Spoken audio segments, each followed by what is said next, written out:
In this clip, we're going to go over how to do a checking account reconciliation using Excel. This is an example of a bank reconciliation set up in Excel that I can show you how to do it. The first thing you need on a bank reconciliation is your company name and the name of the bank. Some people even add the account number for the bank as well. And of course, you need a date. We're going to pretend that this one is done as of the 21st of July. The second thing you need to know is what your general ledger balance is for your bank. I suggest putting a space in between and then adding that amount.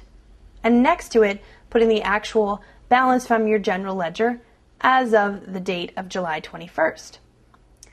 Next, on line 5, I put bank balance, and next to it, I put the dollar amount of the bank balance.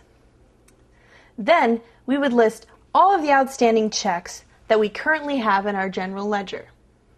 Now, you can do this on a separate sheet in Excel, say sheet 2, if you have a whole lot of checks.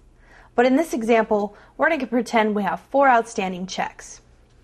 So we have a check for $150, $75, $250, and $80. You can copy and paste those from your financial system or your checkbook, or you can simply type them all in.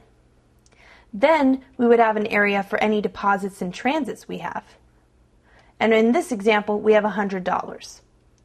So our total, we would take the total from the bank balance through the outstanding checks and the deposits in transit. And to do sum, you go up to the top and you find this little E looking thing, and you can sum from the 1845 down to the 100.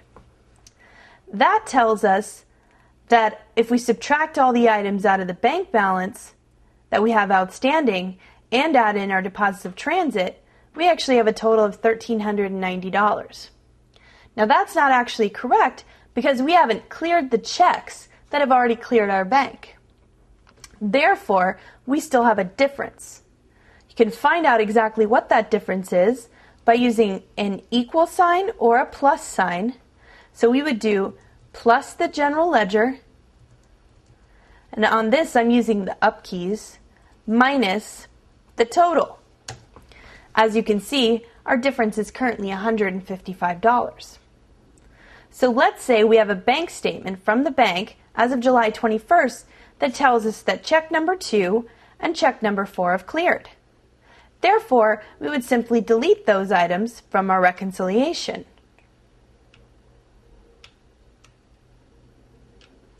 And as you can see, once we cleared the checks that have cleared, but we still include the ones outstanding that haven't cleared the bank and our deposits in transit, our difference goes down to 0.